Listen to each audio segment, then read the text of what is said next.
Love, may kwento ko. Anong kwentong na naman yan? Kwentong barbero? May maglola nasa bus. Sabay may pumasok na hold-upper. Sabi niya, lahat ng mga babae, re-rapin ko. Sabi nung apo, wag po yung lola ko, matanda na siya. Apo, kaya ang sabi na sumunod na lang tayo sa hold-upper. Ang gusto na hold-upper, ripin lahat ng babae. Hayaan mo na, ripin ako. Sabi nito, pahigil lola. Ayaw, di ba?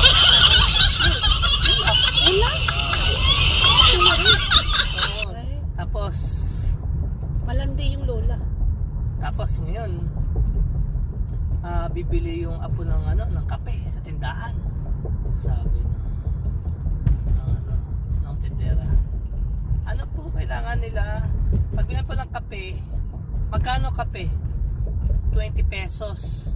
Ang mahal naman, alam mo iho, mahal na ngayon ng gasolina.